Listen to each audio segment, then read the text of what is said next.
So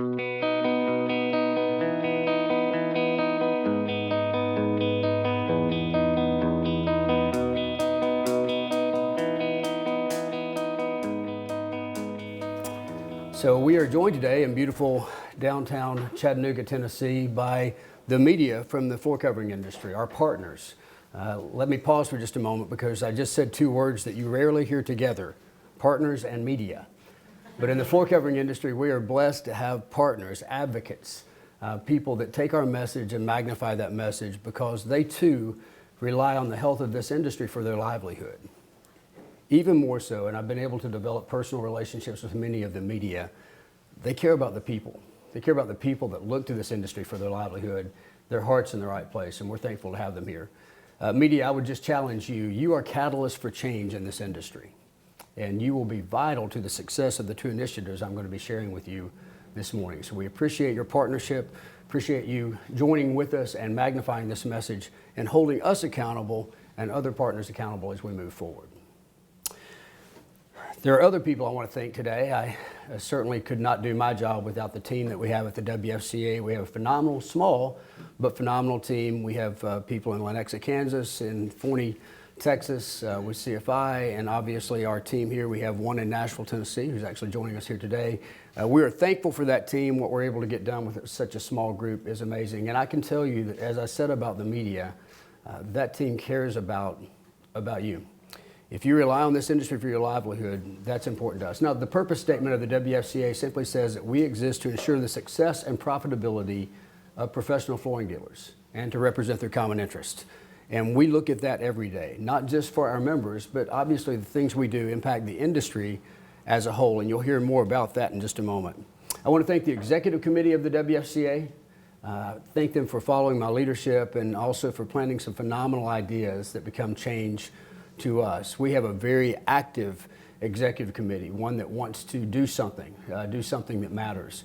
And we follow that up with an amazing board, a board that says, listen, we want to be part of that. And when the executive committee supports something, typically the board does as well.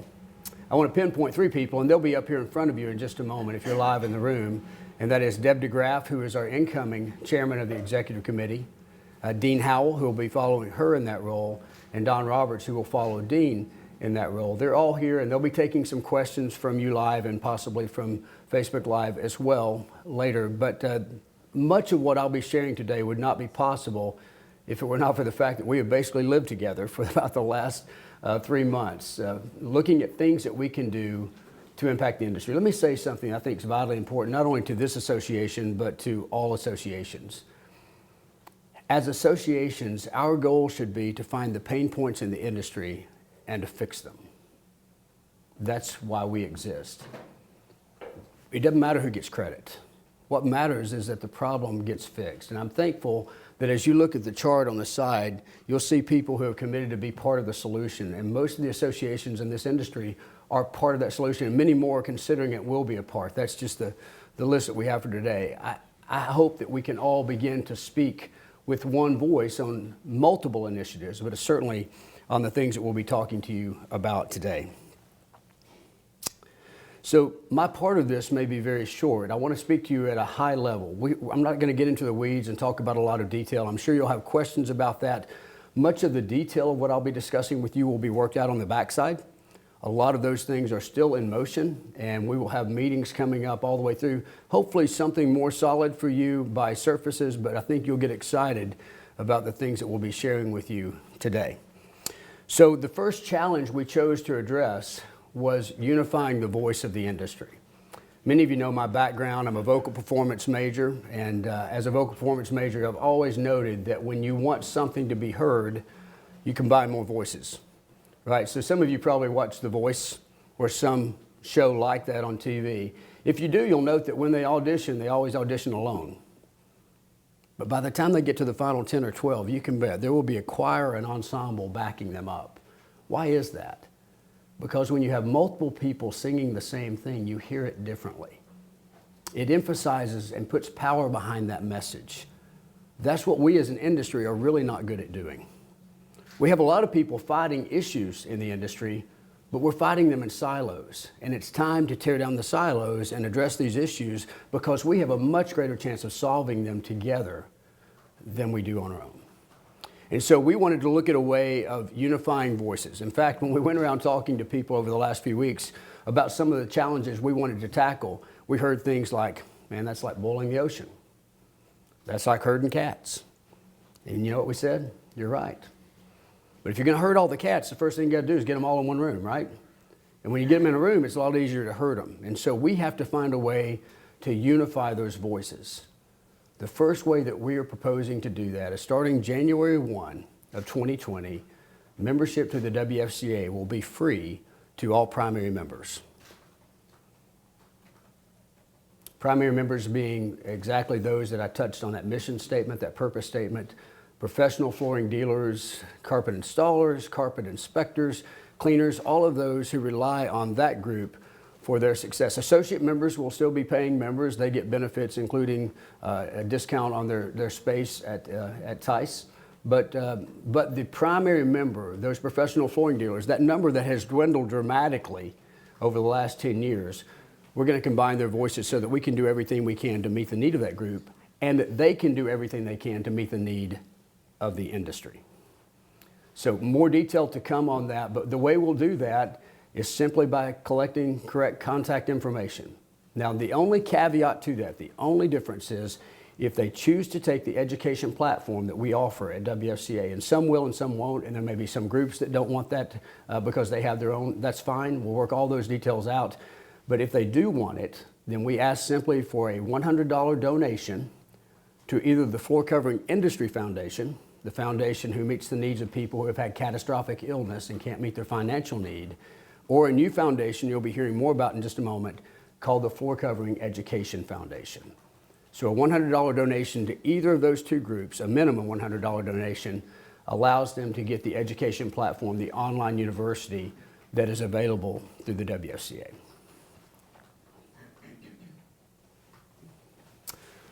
The second challenge is one you're all familiar with, especially in this room. You've done a phenomenal job of communicating it and reporting on it. In fact, we just celebrated our 60th anniversary a few months back.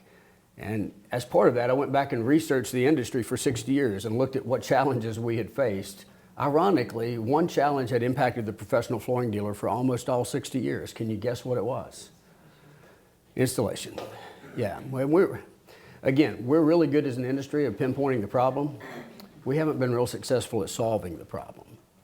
And so as I looked at that, I noted that sometimes the issue was the quality of installation, making sure that people were trained in doing their job right, because there's a cost to everybody throughout the supply chain if it's done incorrectly. But now we're in a cycle because of what happened from 2006 to about 2009 called the Great Recession, where we have a lack of people entering the trade. And it's a dramatic problem. We began to recognize this some 4 years ago when we acquired the key assets of CFI. We did that to send a message to the industry that we wanted to be part of the solution. We wanted to be part of solving this. But we still found out we couldn't do that on our own. And we built a school in Forney, Texas, and allowed people to come into it. Had a 5-week school for people that had never been in the industry at all and decided they wanted to get into installation. But people could not afford to send them there, not financially, time-wise, because the numbers were so slack on the installation side that they would rather roll the dice and send somebody out that wasn't qualified than to send them away for 5 weeks and not have somebody they could send out to do the installation. We have got to get beyond that. And so the Floor Covering Leadership Council, a group of which the WFCA helped form and was a vital part, did some research with a company called the Blackstone Group. Many of you have covered this research as well. With the Blackstone Group, we've really had 3 goals. The first goal was we wanted to find out, are we right? Is there a crisis? Is there really a major issue related to installation? Secondly, who is impacted by that issue, if it exists? And are some areas, some occupations, some product categories impacted more than others? And the third thing we wanted was solutions. What can we do to fix it? Here's what we found out.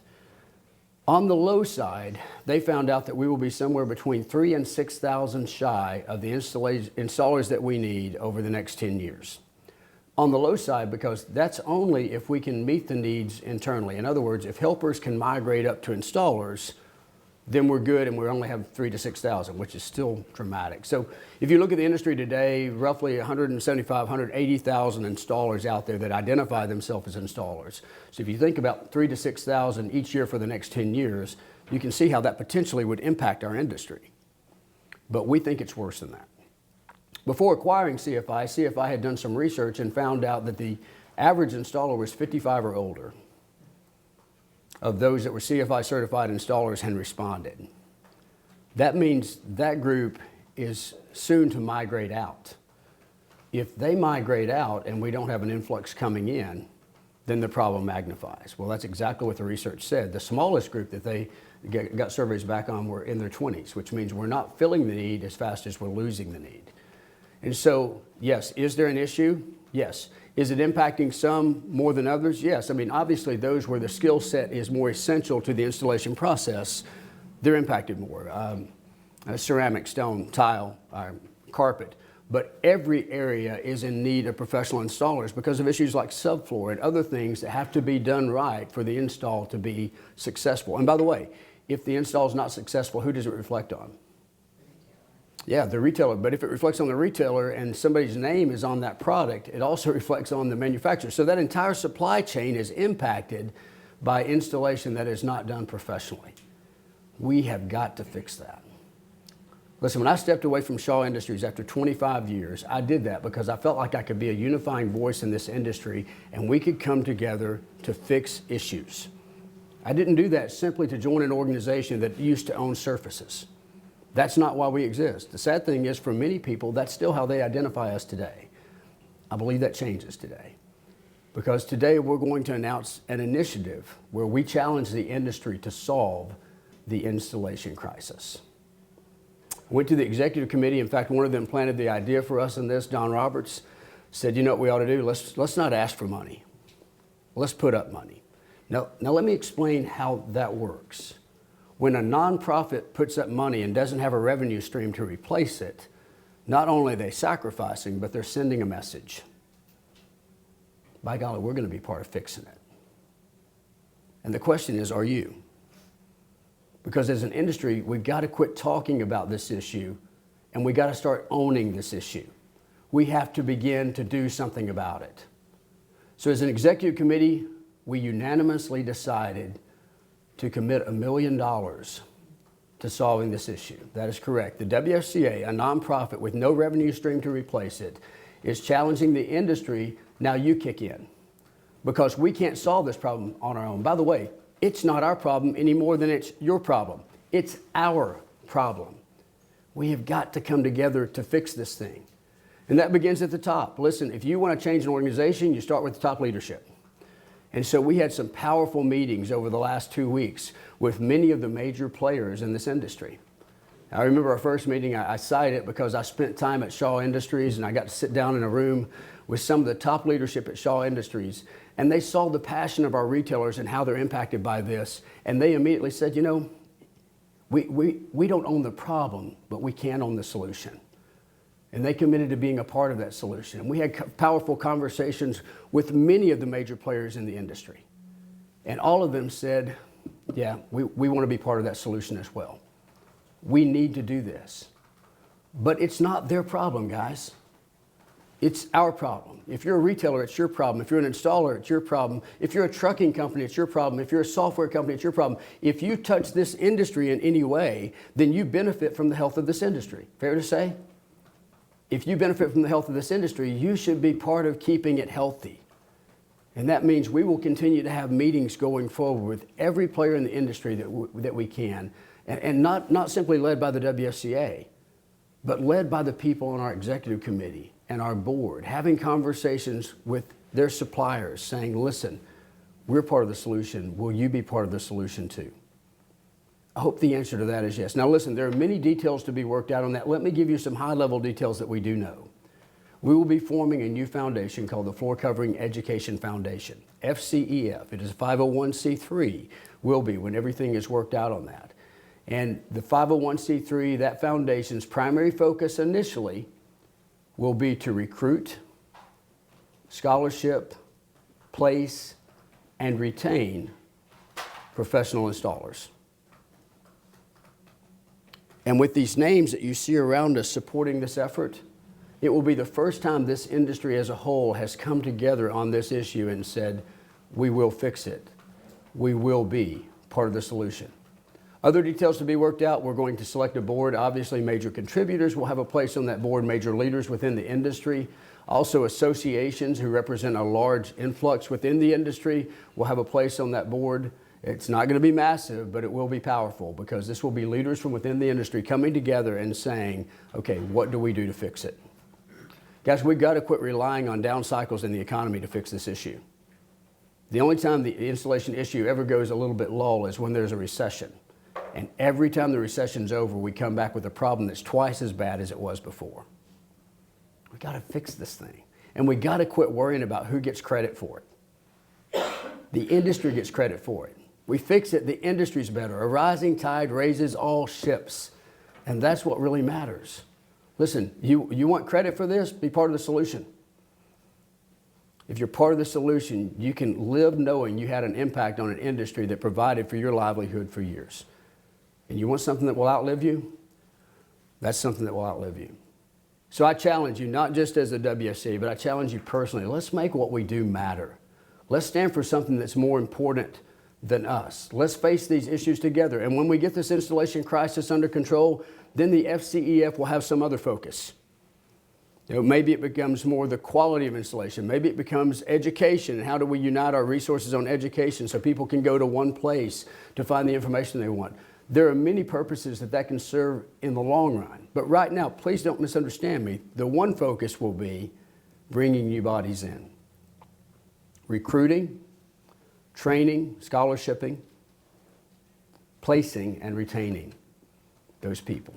That's what we're going to be all about. All right, do I have questions? Did I hit everything at a high level, guys? Yeah. Okay.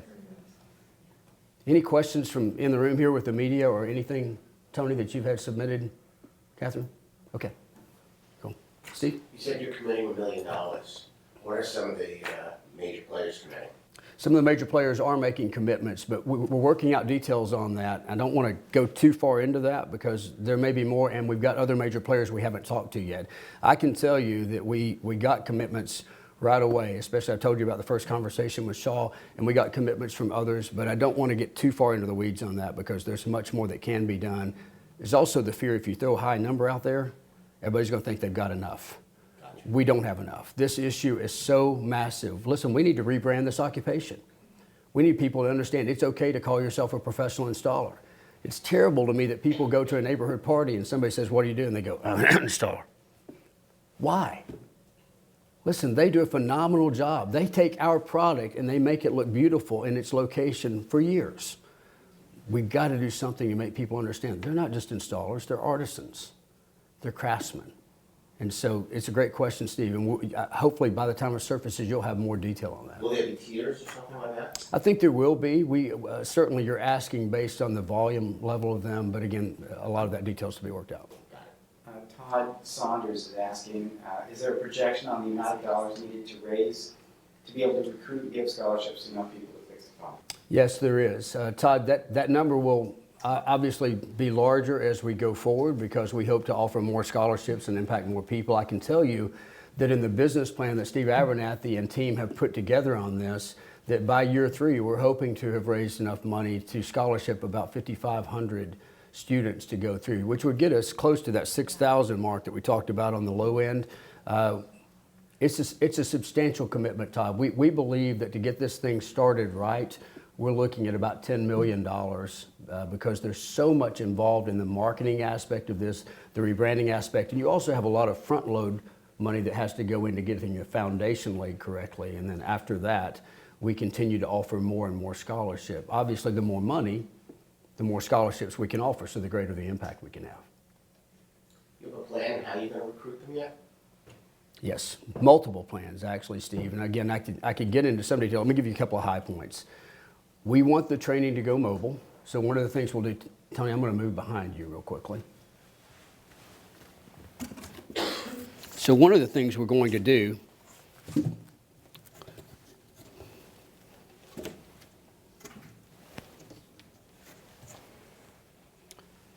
is we're going to craft 18-wheelers that could be made into mobile showrooms, mobile school study rooms. And so this is a company, I won't mention names because we haven't signed any agreement with them yet, but basically what they do is they outfit 18-wheelers with push-out walls. This accommodates 1,000 square feet, which allows you to take the study where it needs to go. So we already have people that are telling us, we have some people groups that are looking for employment if you could bring the location to us versus having to fly them somewhere else in the country. And so our goal would be to outfit a couple of these 18-wheelers initially, and maybe later that becomes a much higher number if we see the success of that. But let me give you some other visuals on that. So this is that with the wall pushed out. Again, 1,000 square feet internally would accommodate about 50 students in a classroom setting. Probably if you were doing modules, which you would be doing in installation training, about 15 to 20 students and 3 or 4 modules would be accommodated there as well. Here's another with just an entryway added to that.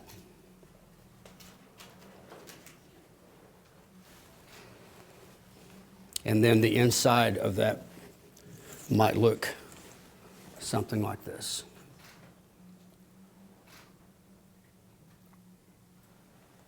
Okay. Here's another possibility for a smaller classroom. Again, a trailer that you might outfit. But we're looking at multiple companies. One that we've seen online that does this and does it very well known for it. So more to come on that. But that is one of the solutions we think is rather than bringing people to us, we have to go to them.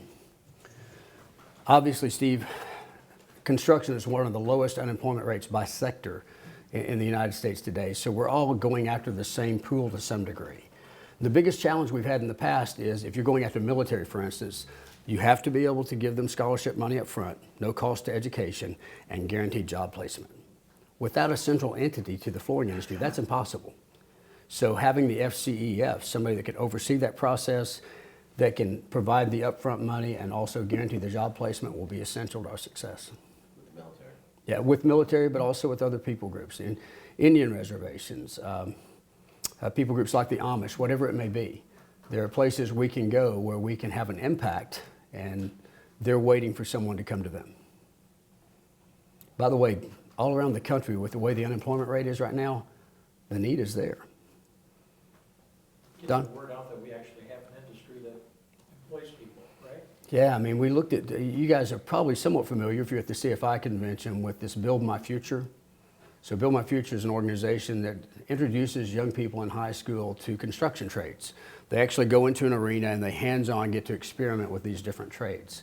2 years ago, Robert Varden, the CFI team, worked their way into one of those because flooring had never been a part of it before.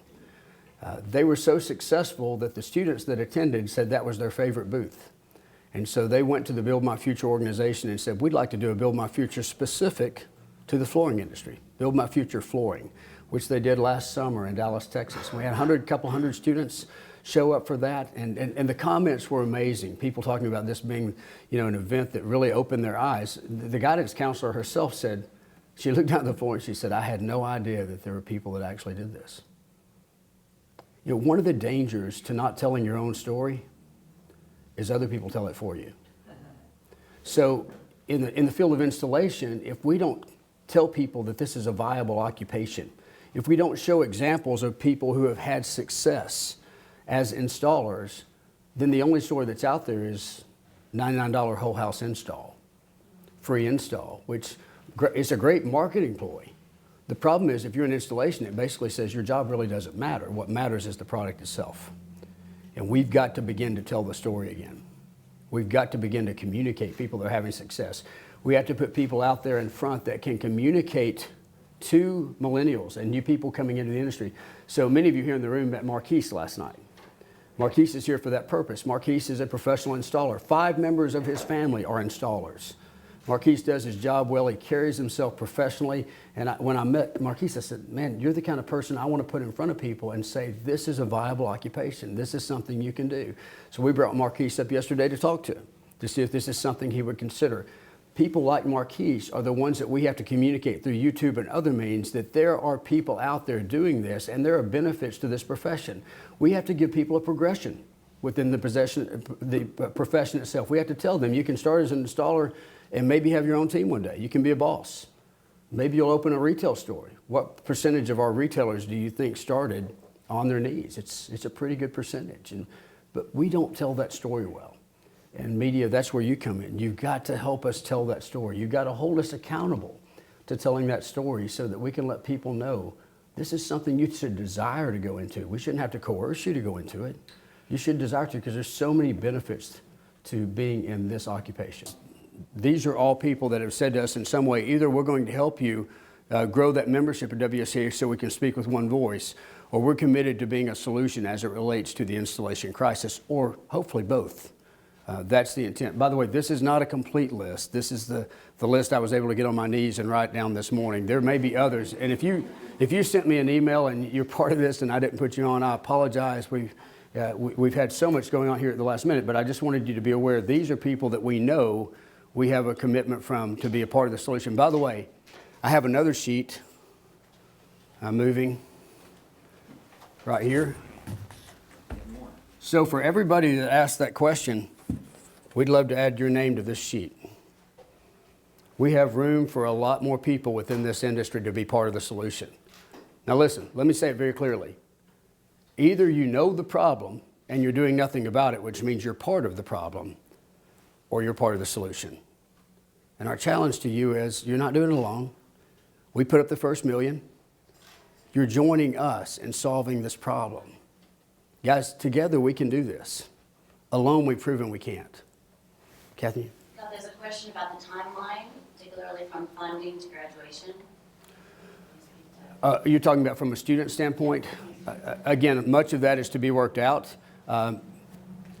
Kind of the scenario that we utilize from a funding standpoint, let me hit you on that. So let's say, and this is not a definitive number, but let's say a training is offered that gets somebody into the industry and the cost of that is $4,000. Ideally, what we would like to see is the FCEF would scholarship the first $2,000 of that $4,000. The person that takes that graduate after they finish their training, that professional flooring dealer, commercial or residential, this is not a residential thing. This is not a commercial thing. This is an industry thing. We're all feeling the pain. We all have to be part of the solution. That person pays $1,000 of that $4,000, and then the student would be responsible for the other $1,000 in the form of what we call a forgiveness loan, which means if that student stays with that professional flooring dealer for a year, then that professional flooring dealer would cover the additional $1,000 cost. And that's how we keep them loyal to that account long term. I hope I answered that, but Tony, anything else? Not that I'm seeing. Okay. Scott, they're also asking about, are you training based on industry standards? Can you speak on that? Yeah, certainly. I mean, obviously with carpet it will be the CR 104, 105. That's the industry standard for carpet installation. We're not here to create new standards. We're here to use the standards that are created and make sure they're held up and make sure that we have more people utilizing those standards so we have professionalism within the industry. Yes, we will be training to those standards. There will be a group that will be committed within this foundation that will determine who qualifies for a grant. And if grants are approved, then they will be paid to the entity that does that training, not to the individual, but to the entity that does that training. All of that is part of not just the placement of these people, but the accountability to keep them long term. So in one of the meetings that we were in, we were questioned, how will you measure success? Listen, there has never been any initiative in the flooring industry that will be as easy to measure as this. Measurement 1, did we get more bodies in? Measurement 2, did we keep them? Check, check, success. If we're missing on either of those, then we have to make some adjustments initially, and we will make it work. I think I heard somewhere once, failure is not an option. If not, quote me on that, please. You heard it a bunch of times. But it's not just the Hey, Don, organization, Don, it's not just us training. hang a second. I want you three to come up here because I want you to be on camera as you're responding to these questions. So you're a big part of this. So, guys, Deb DeGraff, Don Roberts, and Dean Howard. Guys, very quickly, just let them know a little bit about your business. Sure. I'm Deb DeGraff. I'm from West Michigan. We have three locations, 1 commercial, 2 retail. We're a second generation business. I've been in the business for just over 16 years roughly. And I've been actually a member of the board of the WFCA for nearly a decade, and so I've seen a lot of the ups and downs and just the different things that we monitor as the WFCA. And this was something that I really wanted to jump on board with and lead, quite frankly, and put my neck out with some great guys by my side. Scott, for sure, I'm part of the WFCA still because of Scott, and he asked me to take a leadership role as of next year, and I'm proud to do that, but certainly with the support of an awesome team. Hey, Deb, before we move on, will you share the story? So Deb was with me in many of the conversations we have with major leaders in the industry. Share the story of your daughter, please, because I think Sure. that resonated with so many people. Yep, so I was going to school initially to be an occupational therapist, so as many of us in the flooring industry, I don't think we woke up, were born and said, you know what, I wanna be in the flooring industry. So many of us ended up here by default. My father, Daryl DeGraff, started DeGraff Interiors in 1993, and I subsequently was asked to come in and help with paperwork because he was getting busy at work, and here I am today. I own the company with my brother and my husband, and I have a daughter that since she's been 8 years old, she's wanted to be in the flooring industry. She's wanted to be her mom.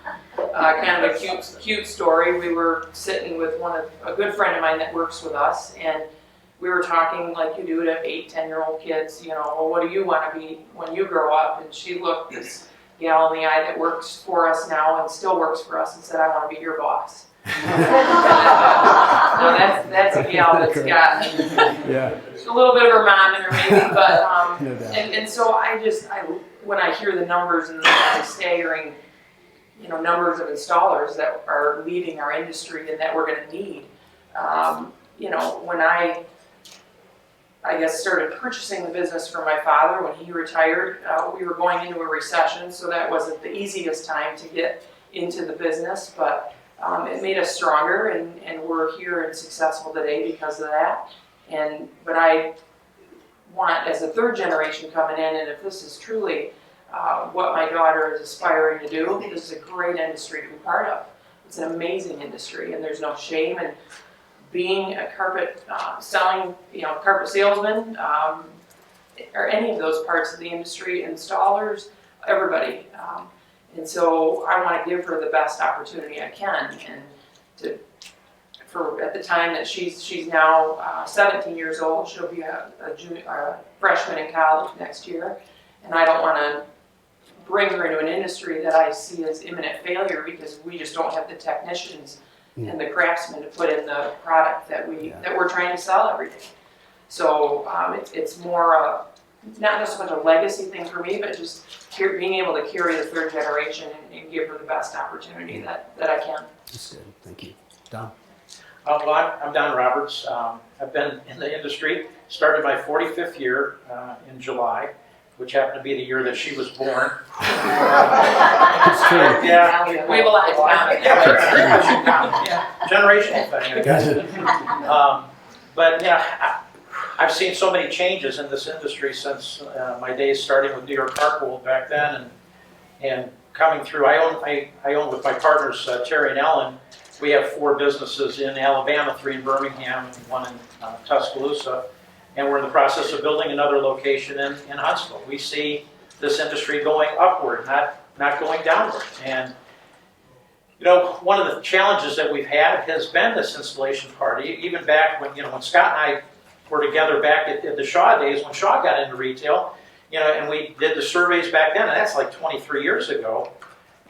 Installation was still one of the top 1 or 2 things that we were dealing with, other than people. And people in installation have always been there. That was 23 years ago. Yeah. And we've stared at this problem for a lot of years. We put it out in the middle of the table in every meeting that we go to with multiple organizations. All the acronyms you see over here, we've gotten together to get them, in the past. But nobody has taken this, we've taken it in silos, and I will tell you this, everybody has a plan to fix it. But show me one of the plans that actually has succeeded. I think, and we've discussed this whole thing, we need to tear down these silos, we need to get the industry together, where everybody wins or loses together. Yeah. And I think that's the way that this is going to be successful.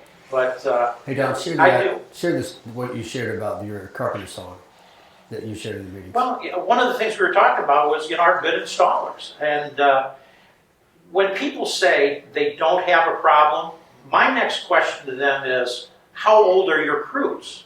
You may not have a problem today. You're right. We may not have a problem today.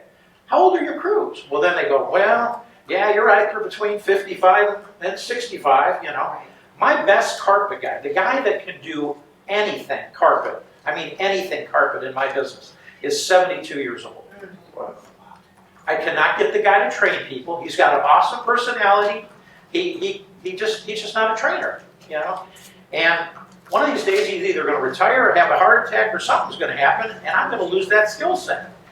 And it's not a good thing. So, it's a challenge for us all. You don't have a problem now? Granted, you may not have a problem now. You are going to have a problem soon. All of us are. So, Dean? All right, so my name is Dean Howell. I'm from Atlanta, Georgia, and my wife Janice and I own Moda Floors and Interiors, and we've been in the business for 15 years. I didn't take the traditional path to the industry. I actually worked for a big box store and saw the opportunity for a specialty retailer, to be successful. We're a Shaw line dealer, so I'm very proud that Shaw wants to step up and support this industry or this issue. Our client promise is inspiration to installation, a step ahead. So installation is a big part of what we're promising our clients, and that we're going to bring to the table.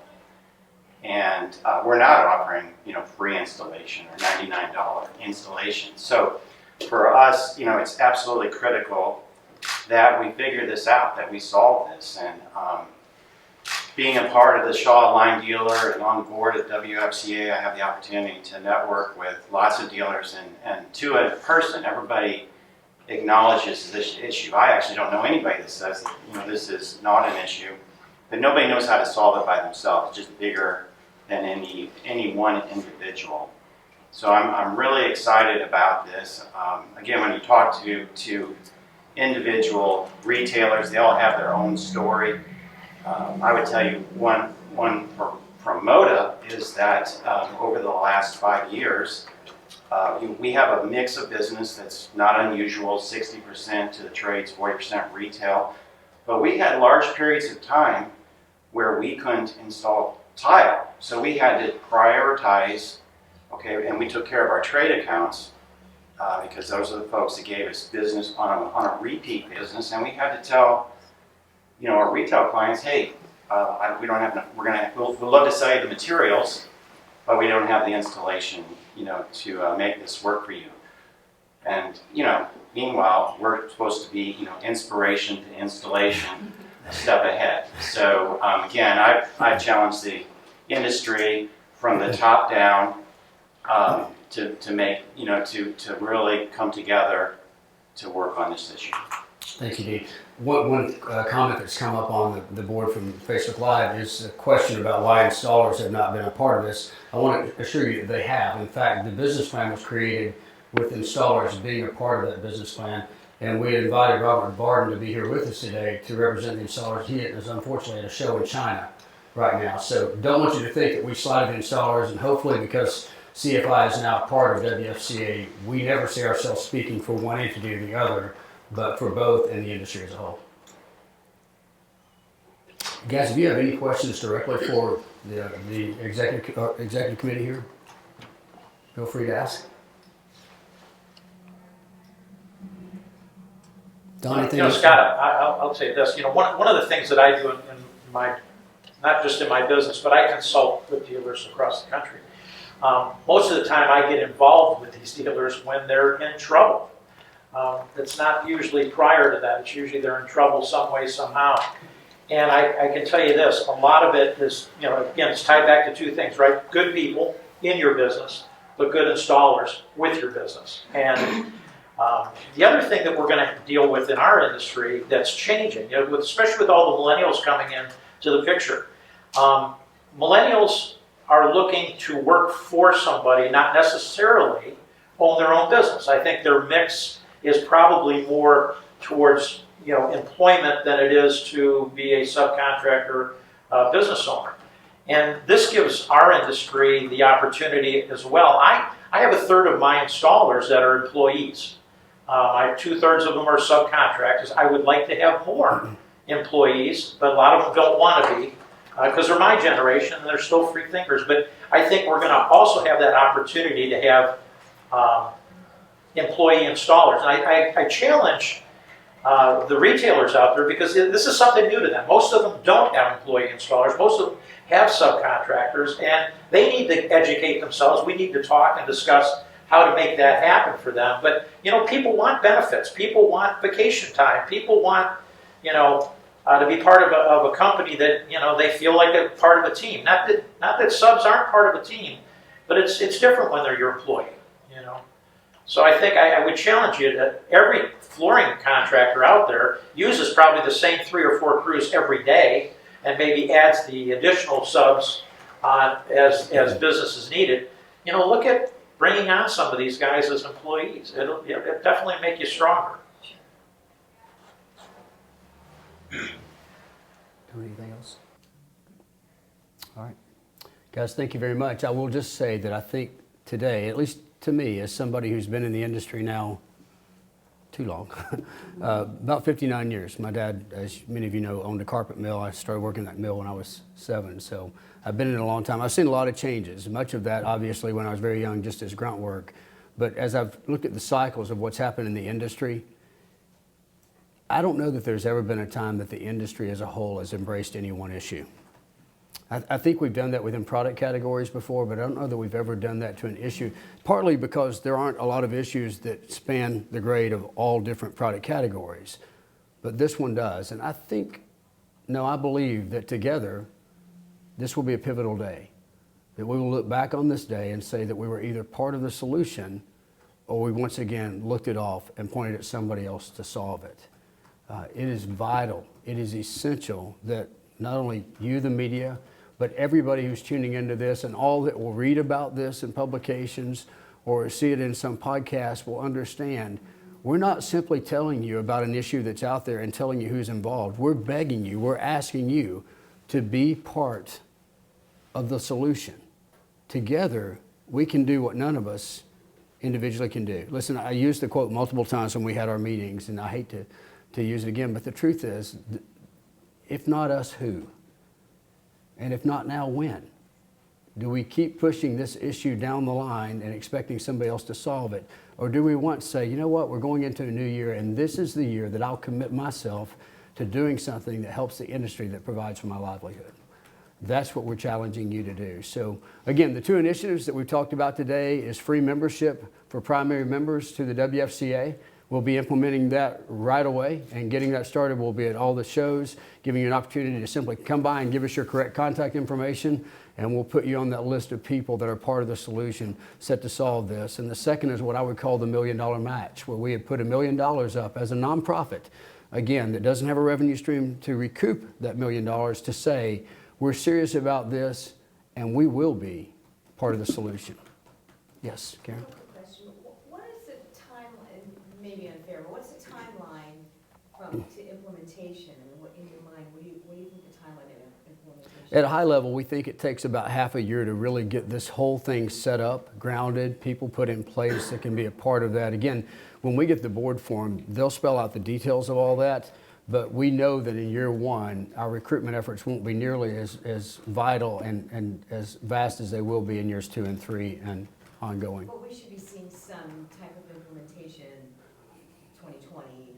That's correct. And listen, Going into yeah, and we don't just want you to be held accountable for the graduates and people going in. We want to be held accountable for the setup of this organization. We want you guys updating from a media standpoint everything that's happening every step of the way, because if at any point this industry senses a loss of momentum, they pull away, and we can't afford that. We're committed to it, and we're asking everybody else to be committed to it as Part of, well. I think part of what's exciting about what I'm hearing you say is that you're going to be doing a whole marketing or branding effort so that it's not like it's, they're technicians, they're craftsmen, or whatever it is, because when we think about, installers, I think they're on their knees, and which they all are, doing the dirty work to put it in there. So it's almost like you have to make it appealing for someone of this generation to want to step into it. Yeah. This young man over here, That's does it, right? Yeah. Yeah. Everybody in this room knows about the floor covering installation, Right. industry and installation part of it. Rest of the world doesn't. Right. They drive by buildings every day and they have no clue that, every floor in that building's got to have flooring put down, and they don't know who did it. They don't know that there's an industry out there supplying it. So we have a challenge in our industry of telling the people about our industry, right? When you talk about trades, everybody will raffle off carpenter, electrician, plumber, and probably welder's the next one. Nobody's saying flooring installer. Nobody's even bringing it up. So, the things that people can do, trucking companies that make a great living off of our industry can help us get the word out. We can put some graphics on trucks that are traveling the road, talking about the livelihood that can be done in the flooring business. I will ask one thing of the retailers and the independent owners that are watching this and may see this in the trades. Get out and talk to your vendors. Talk to everybody that benefits from our industry. Tell them you need them to be a part of the solution. This isn't something that, we might need or whatever. This is something that we all need. Yeah. And we need to support the people that are supporting us. I know for a fact that I'm going to support the people that are part of the solution. Right. I may look at people that aren't and change my floor, but it's going to be part of the solution. Yeah. We're committed. We'll get the power to do something like that. That's how we can make a change like that. Absolutely. To choose who we want to have on our floor. So we're retailers as well as publishers, so it's interesting. And where I am, and we've met before, but my biggest client as a retailer is the Eastern Band of Cherokee Indians, and they're constantly. I attended a dinner last night for vendors who are Indian vendors, and Taro, the organization, is looking.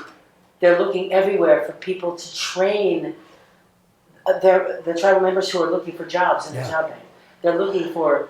They're putting on a whole wing at the school to bring back vocational education training, and I've talked to them briefly about flooring, and they're in. They want this, and there's plenty of people to be trained. So this is like the best announcement that could have ever been made. I think there's a really going to be For great my world. synergy between what we can bring to the party from that part of the world. Yeah. I think that's a great resource for us, and we have already had some preliminary meetings with them, so we'll follow up on that. By the way, we don't have it all figured out. No. We don't, but we're reaching out to get a group of people together. We've got some great minds in this industry. We've got some long-time people that have experienced a lot of ups and downs in our industry that can help us pull this thing off, including people sitting in this room. A lot of you guys have been in the industry for a long time. You certainly should be challenging us and asking us the questions. Ask us the tough questions going on forward. I will tell you right now, we don't have it all nailed. But I'm going to tell you something. As Scott said, failure is not an option. I mean, this is too important to us. It's too important to our futures and our families. Yeah, great leadership is not about having all the answers. It's about surrounding yourself with people who do. And that's why together we're much stronger than trying to do it on our own. Yes. What are the first steps to achieving this? Like, where are the funds going to be going, to start? Yeah, the initial funds will be used, quite easily to hire the people that will help run the foundation. That will be a big part of it initially. And then there's certainly more marketing expense in year one as you're trying to craft the trade, let people know what it is that you'll be doing, communicating, getting personalities to communicate that for you that have a voice, doing things to reach out to a new generation that quite frankly doesn't hear me. I've got 3 of them in my house that are 17 years old and they don't hear me now, so I can't imagine if I was trying to give them job advice that would go real well. But they would listen to somebody like Marquise because he lives the life, he walks the walk that they walk, and he's in the occupation. And so finding people like that who have had success and quite frankly who has a heritage of it, I think that will be pivotal for our forward direction. All right, thank you very much.